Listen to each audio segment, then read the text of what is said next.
Every morning, when we as coaches show up to the rink for work, Mike Sullivan told me once, we do so with the first priority being to help Sidney Crosby in any way that we can to be successful. The same principle applies for Mike Sullivan to Evgeni Malkin, and it's about to be put to the test. Good morning to you. Good Thursday morning. I'm Dejan Kovacevic of DK Pittsburgh Sports. This is Daily Shot of Penguins, coming to you from Toronto.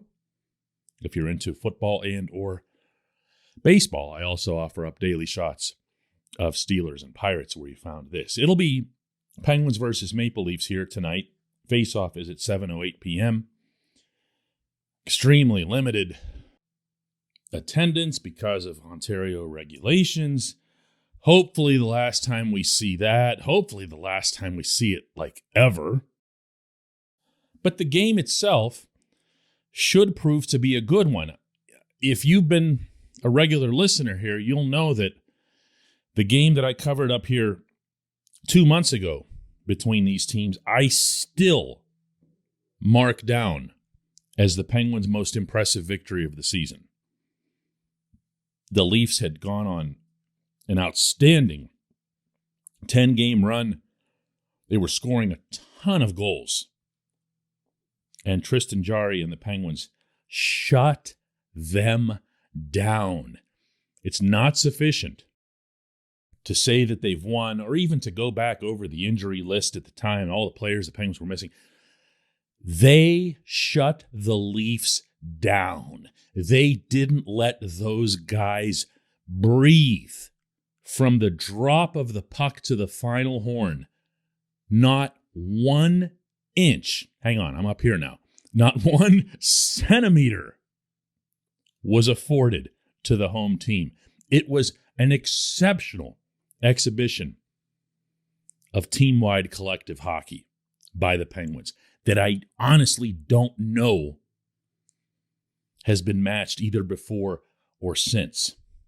So yeah, this is a nice little test. Penguins have won 4 in a row. Didn't look like they were at their best against the Flyers a couple nights ago, but then they also had the 500 goal celebration and everything else going on, and Sullivan described the team as emotional. But now, in more ways than one, it's time to get serious. There's a lot of good opponents coming up. The Hurricanes are next back home.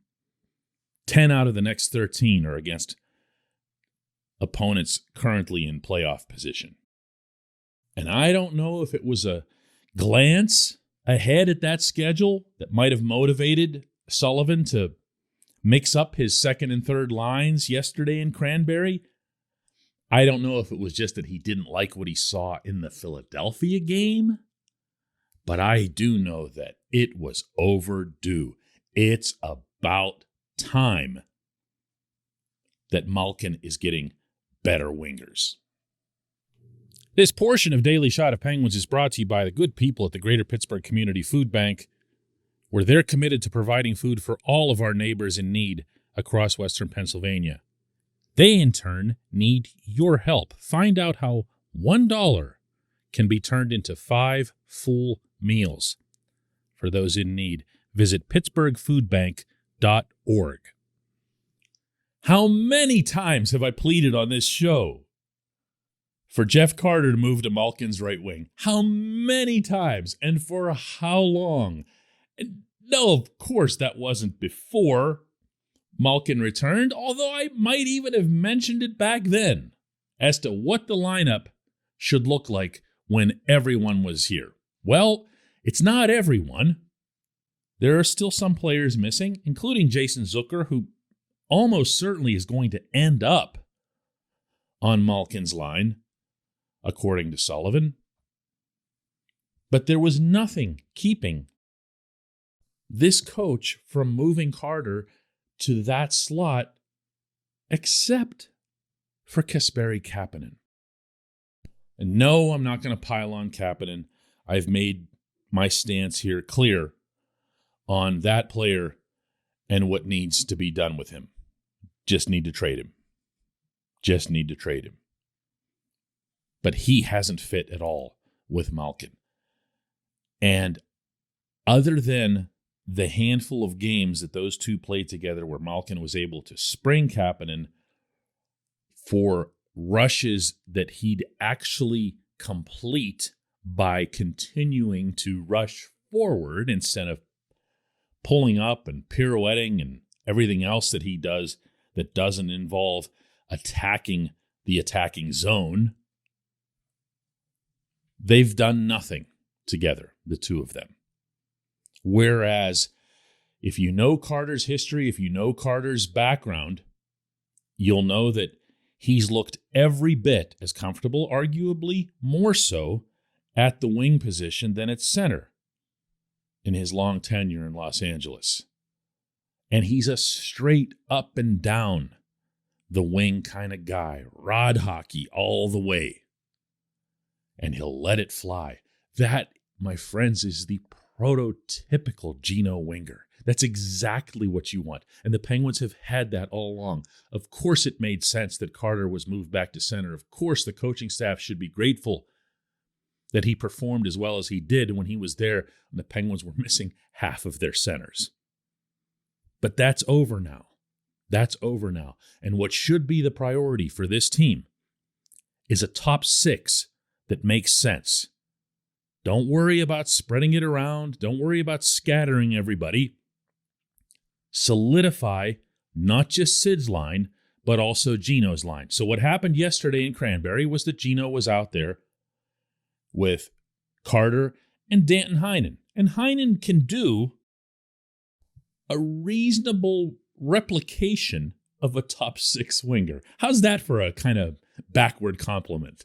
But that's how I think of him. You can put him up there and he'll pop a couple goals and you'll go, whoa, top six winger. But it's not something that he'd do on a consistent basis.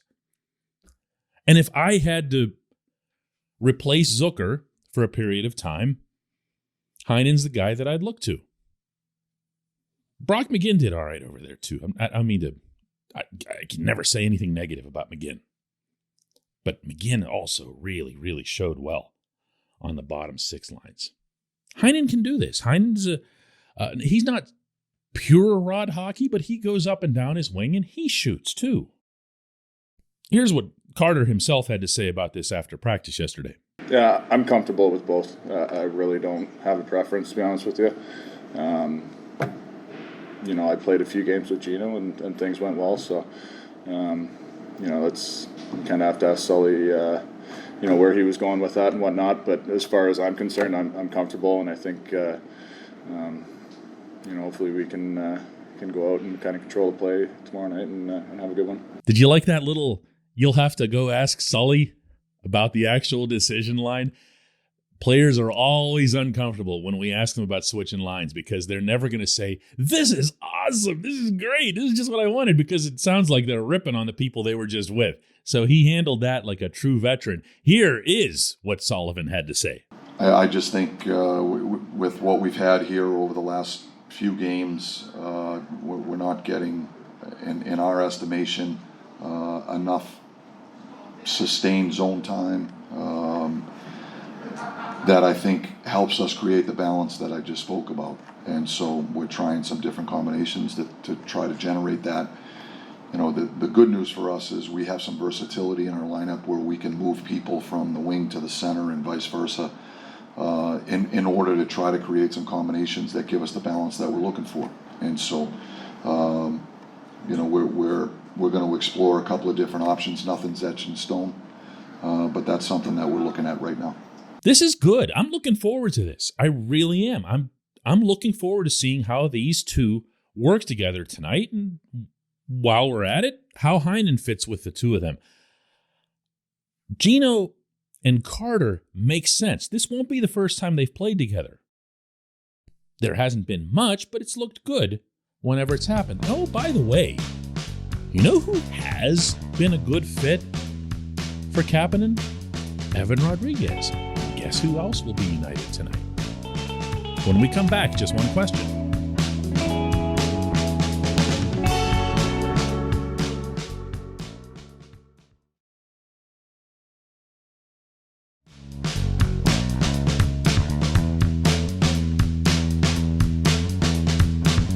Welcome back. It's time for Just One Question. That's brought to you always on this program by Fubo TV. The monthly cost of cable is over $200. Fubo TV is $65 a month to watch all the same channels, including AT&T Sportsnet Pittsburgh. And right now, Fubo TV is offering our listeners of this show a 7-day free trial and 15% off your first month.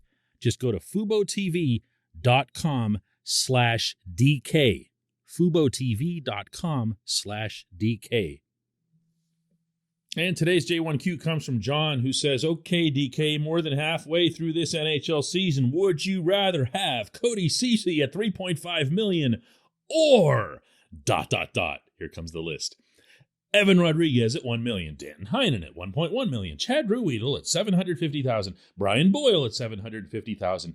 Yes, I know it's Monday morning quarterbacking, but to your point on a podcast earlier this week, good on the GM. Yeah, Hextall did well.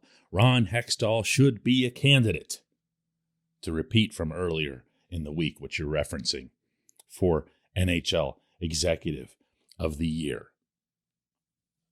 And yeah, you could make a list like the one you did arbitrarily to bolster any argument you'd prefer.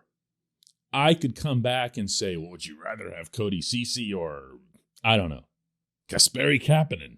Okay, well, I'll bet everyone would take Ceci over Kapanen. They're making about the same money.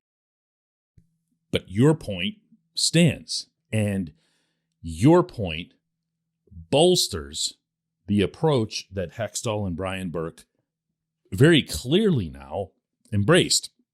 And that was to have more players who could help them in quantity in addition to quality.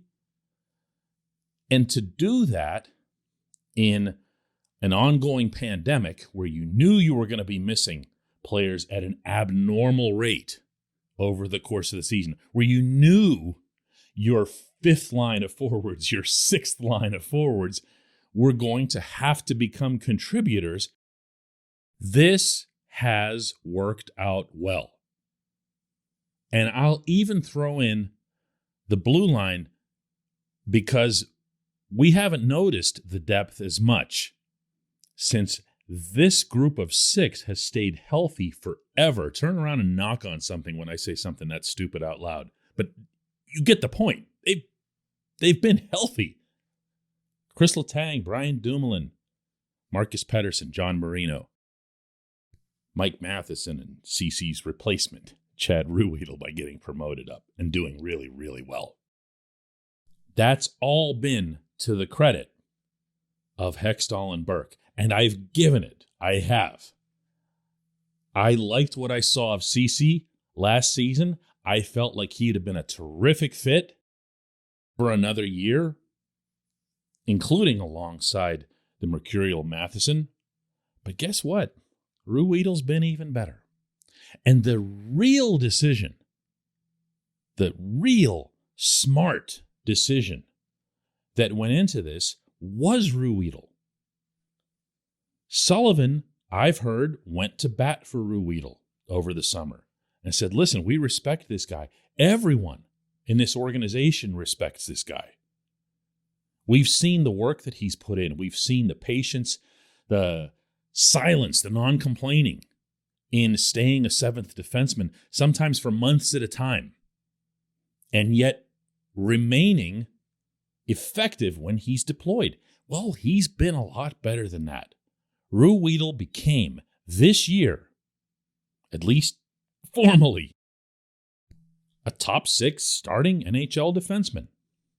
That's to his credit, before I give too much of it to management, but someone had to make the call. And it wasn't an easy call, because below Ruhwedel on the depth chart is Mark Friedman. That's not great depth. P.O. Joseph is your real depth on defense, and he's left-handed. You wouldn't move him to the right side. So they had to be really, really sure about number two to make the move that they did.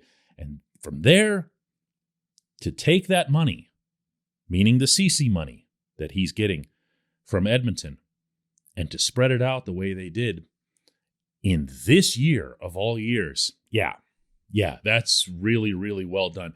One thing you're going to find out about me, John, if you're new to my work, is I take my L's pretty well.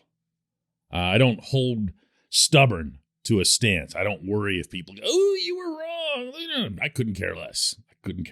You're going to hear whatever it is that I think based on the information that I can accrue on that day. And I'm not going to worry about whether or not it becomes, 4 or 5 months from now, 8 months from now, 10 years from now, something that looks like, whoa, you were so wrong. Couldn't care less. The job's about the moment. The Penguins nailed this. They really did. I appreciate the question. I appreciate it more than you might think. I appreciate everyone listening to Daily Shot of Penguins. We'll do another one tomorrow to talk about Penguins versus Maple Leafs tonight.